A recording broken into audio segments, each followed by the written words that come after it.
What is up, guys? I'm your boy Joey Medina, aka Carl Weezer69, back here again for another edition of the Delta Omega Dynasty podcast. On tap today, per usual, week three reaction and results, as well as week four outlook. Those are mainstays on the show during the season. Um, but instead of the rant today, we're going to do something a little different. Up first, we are going to do a segment that I like to call Contender or Pretender. Um, no in betweens. I'm gonna have to make a choice on all the teams in the league.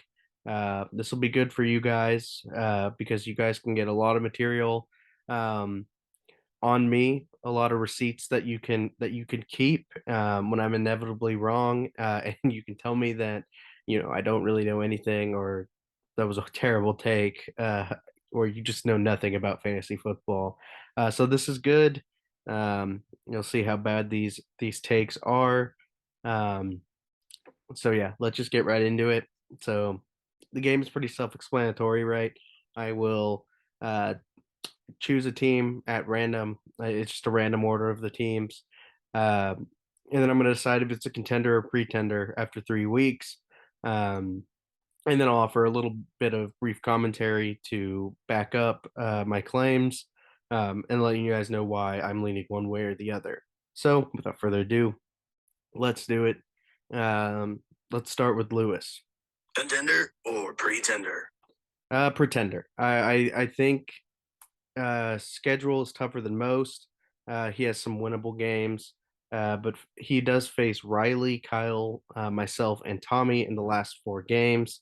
I don't anticipate him getting a lot of late season wins, and when you factor in an 0-3 start, a major uphill battle for Lewis to make playoffs this year.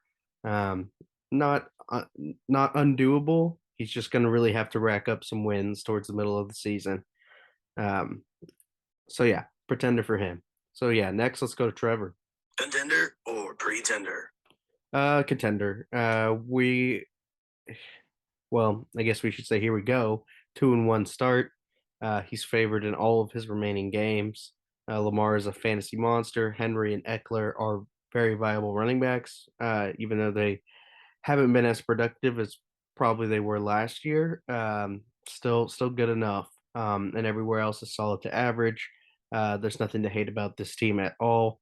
Uh, expect Trev to continue to win. And it should be pretty comfortably set in the playoffs, in my opinion. Um, so yeah, that's enough said. Let's go to someone else. Next up, we got Irv. Contender or pretender? Contender. I'm not sold on this one as much, but I feel like Irv at any moment could go on a quick 5 game hot streak. Bengals have been underwhelming, which is why his team hasn't been one of the elite so far this season. But I'm chalking that up to the lack of preseason opportunities that the Bengals had due to Joe Burrow's emergency appendicitis in the preseason or in training camp or whenever that was. But yeah, this team has star power, a good combination of star power and up and coming young talent that could put the league on notice in a very short order. Um, while others might be selling their stock on this team, I'm not giving up on it yet. I think this is one of those teams that come the later part of the season, we're like, can he squeak into the playoffs and make some noise, or is he going to be on the outside looking in? Um, so yeah, I will keep my contender for now, but that one is probably one of the ones that I'm not as sure about. Moving on to Hunter.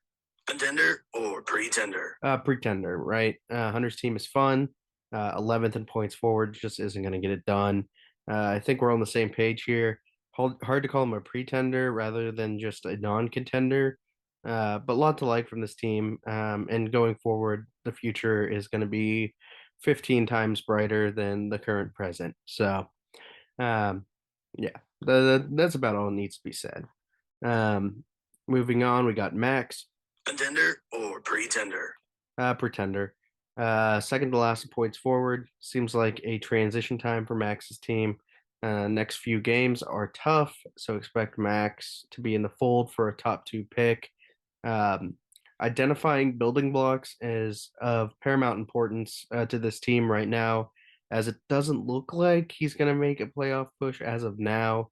So just guys that he wants to build around going forward should be his main priority if he continues to lose games and not put up a lot of points. Moving on, we've got Riley, Contender or pretender? contender. Third in points forward, third in points against. When I mean third in points against, meaning he's given up the third most points. Enough for me to forget about the 1-2 record. Saquon's a stud. Diggs is a stud. He's got a pretty favorable schedule for the most part. The only question I do have for this team is, does it have enough to win a shootout? Is there enough firepower to put up 115, 120 points regularly? Um, if so, watch out for this team. If not, I still think it's a playoff team, but maybe first, second round exit is maybe the ceiling if we're still sitting around the 85 to 100 range week in, week out. Moving on to Liam, Contender or pretender? pretender, a rebuilding team that needs a couple years to be viable. Last some points forward. Like I said, for Hunter, future has got to be brighter than the past. Stay the course, Liam. There's nothing we can do right now. Just continue to draft well and do your research, and you'll be on the right track. Moving on to Dakota, Contender or pretender? contender. 2-1 start. Schedule for me is one of the easiest down the stretch. Surging. He's doing really well out the gate. And one of my notes on him in the preseason was that his beginning of the schedule was more rough. Um, I didn't expect him to win a ton of games, but here we are. He's 2-1.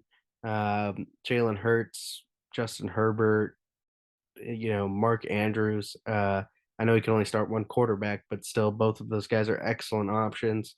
Um, and then Mark Andrews, in addition to those two quarterbacks, with Mark Andrews, they should carry this team to the playoffs and definitely could make some noise. I mean, that's back-to-back wins over Jansen and myself. That I think at the beginning of the league season that we were towards the top, if not 1 and 2, in terms of teams to beat this year, and he just beat us both in 2 weeks. Um, second in points forward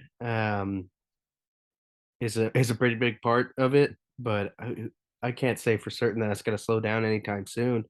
So I think his team is built very well, and the points forward and the schedule getting easier is a great recipe for success.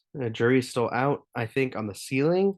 Is this a team that can, is this a 1 to 2 game playoff team, or is this a team that can legitimately put together a championship run? Um, but yeah, nonetheless, I think he's a safe playoff floor regardless. I think he can put up one of the best records in the league.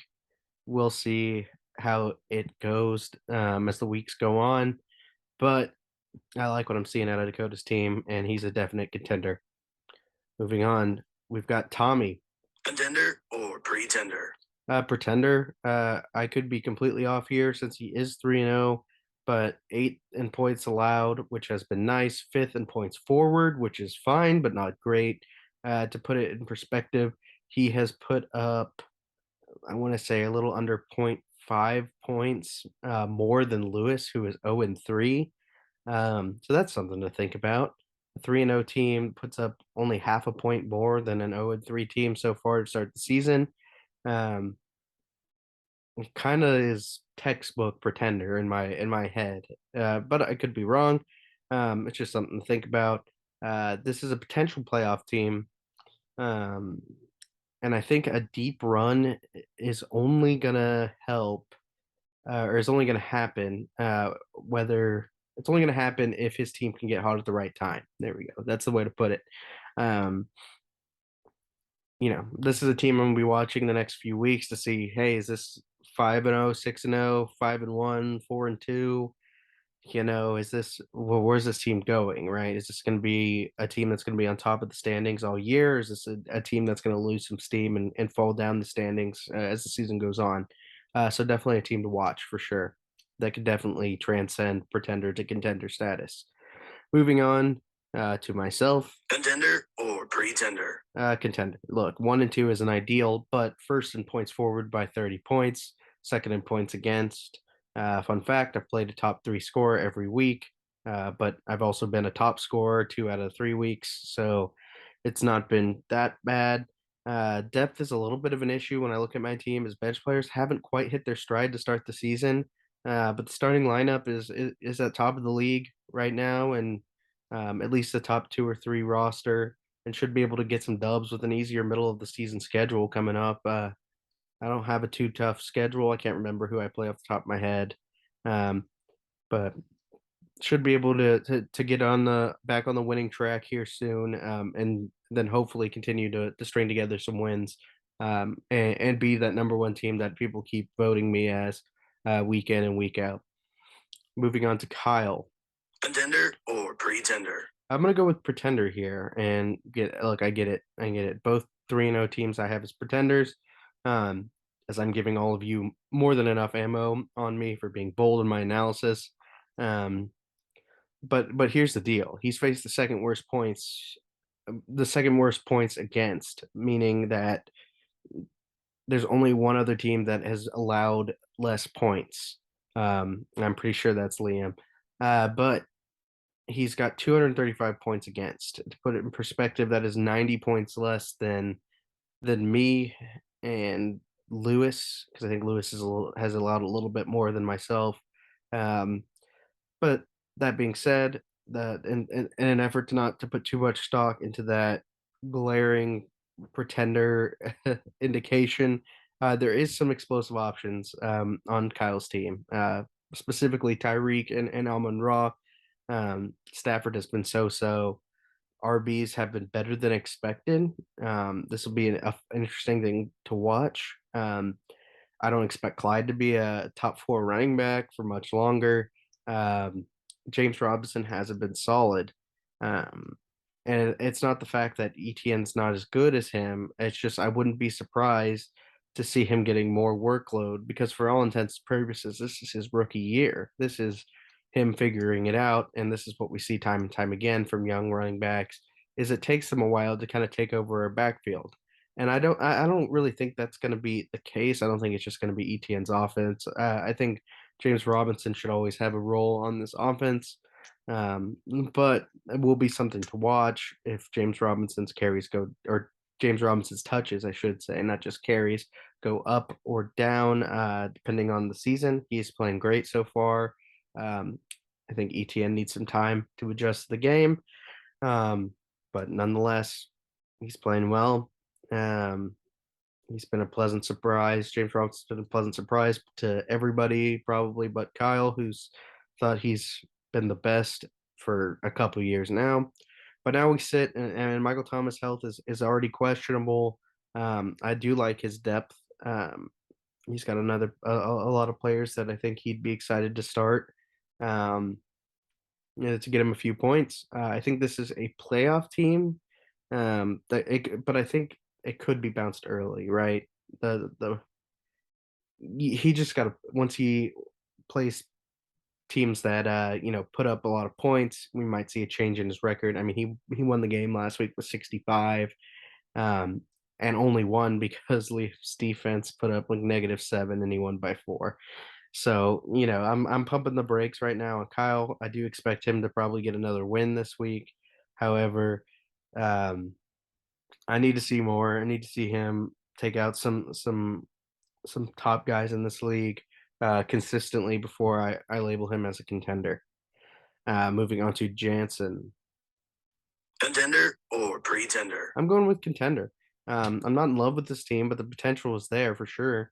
It's upper echelon. It's definitely a teardrop, but I think he's still top 4 or 5 in both points forward and points allowed, albeit less than the guys at the top by a significant margin, but still is towards the top of the league. His depth is really good; should be able to get him into the playoffs pretty easily. His toughest part of the schedule is towards the end, so in the next few weeks, I expect Jansen's team to stay at the top of the league, or top 3 or 4 teams, as he continues to rattle off some wins before the schedule gets really tough. Um, So yeah, that's just what I think that's pretty much all I need to say about his team. It's pretty good, pretty solid team. So yeah, that'll do it for contender and pretender. Like I said before, if I labeled you a pretender, feel good about yourself because I am very, very bad at predicting. Um, and since I just said that, that's a perfect segue into week three results, where I went 2-4. Oh my gosh, bringing my season total to 8-10, which is not good. I was greedy. I was like, I hope I get 5-1 or 4-2. But I should have just stuck with 3-3, which would have kept me at 500. But nonetheless, here we are at 8-10 through 3 weeks. Um, let's hope for a better week this week. Get me back on top. But with that said, let's just get into it. Week three results and reaction, starting with myself versus Trevor. Um, bullet point number one here. I said Lamar single handedly wins it for Trevor, puts up 39 points. What are you gonna do? Uh, Derrick Henry also had like 20 points, but even that's fine. It's just 40 points. That's tough to come back from. Still was a close game though. Trevor wins by less than 2 points, which was wild. Very good game. Could have gone either way, like I predicted last week. But Trevor ekes it out with a dub. Nothing I could do about that. Um, and then final bullet point I have is T-Law looks good, right? I've been excited about him. It's good to see that he's finally starting to settle in a little bit.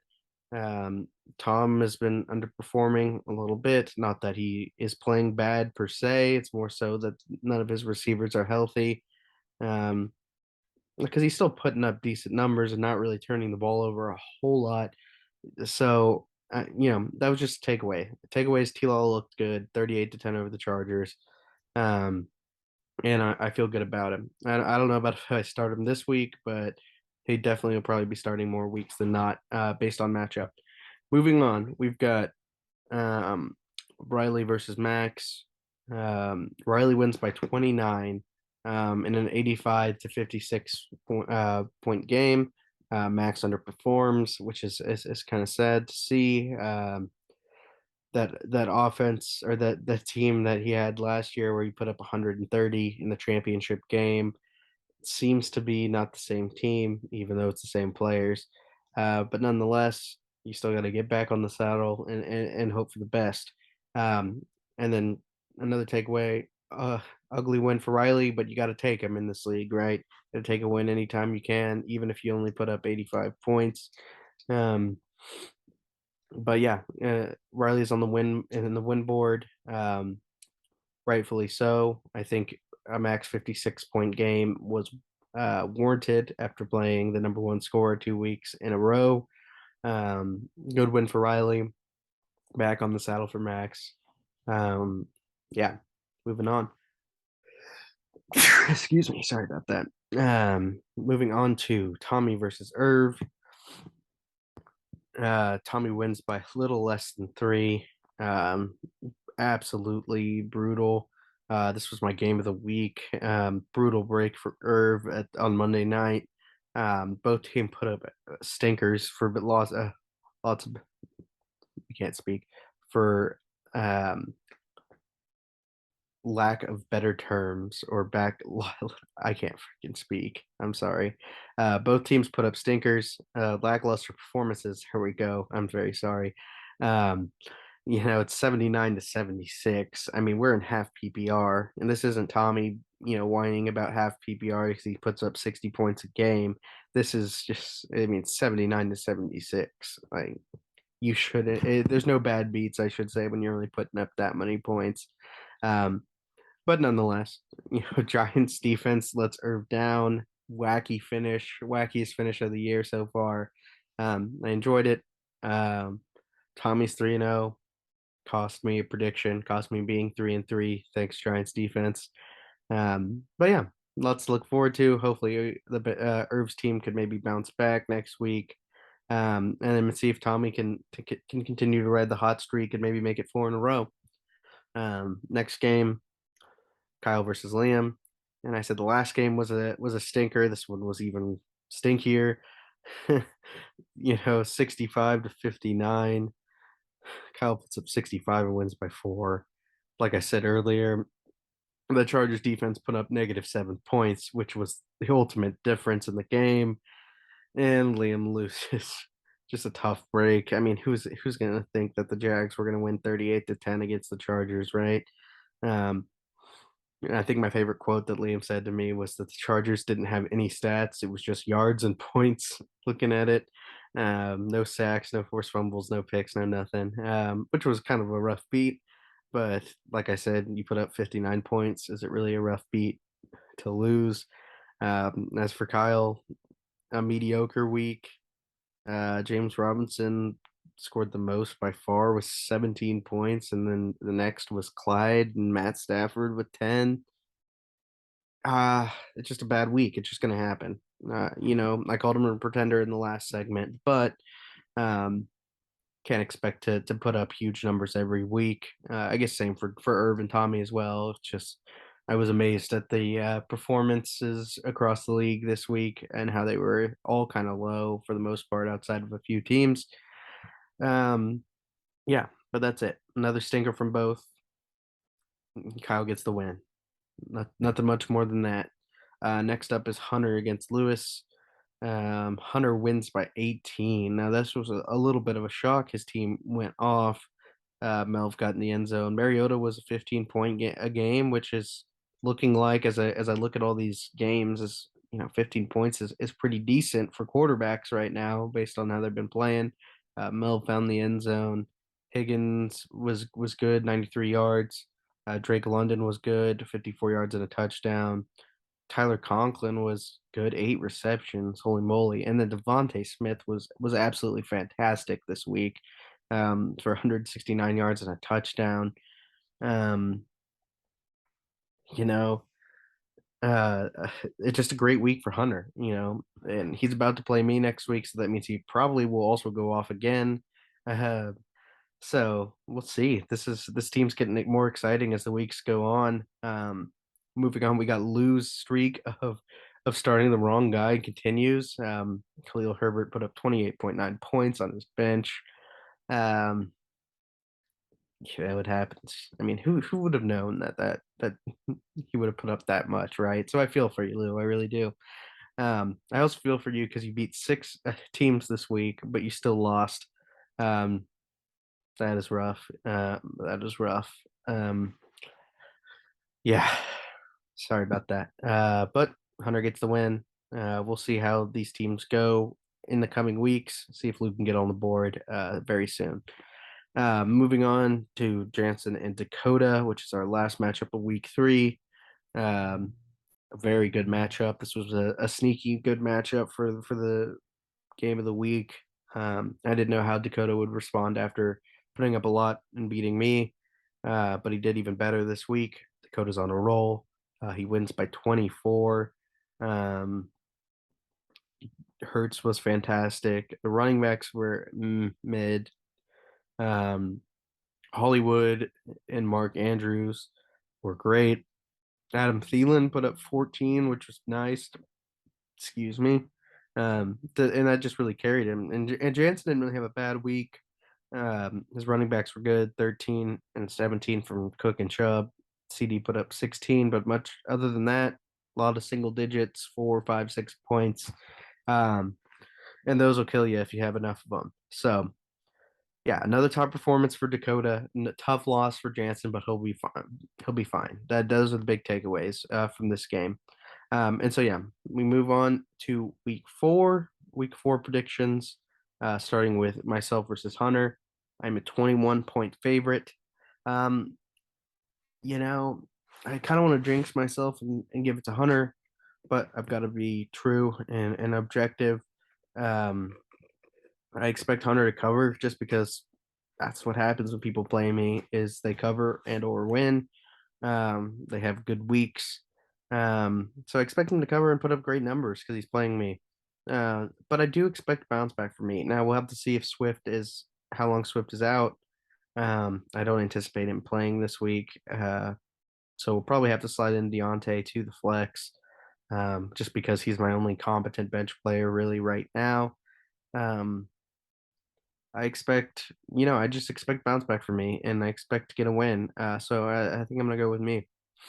Um, Moving on, we're going on to Briley against Irv, where I think this is a great game. Not really, it's not. It's a definitely number two on my games of the week. Um, it's a good game. I said it twice already. Irv is a 3-point favorite. Um, Going into it, but I do have Riley. I do expect Riley to cover and win. Um, I just got to go with what I've seen, and Irv's got the capability to do it, and I wouldn't be surprised at all if he pulled it out. It's just I expect Riley's players to break out a little bit more than Irv's, and that's just it. And until Irv's team can show it, can produce it, I'm gonna have to ride with Riley, who's been very good this week or this year so far with and Diggs and Saquon and Kyler, of course, can go off any moment. Um, I personally like Irv's roster a little bit better right now, but I think I'm gonna ride with with Riley this week to cover and to win. Um, Moving on to Liam and Trevor.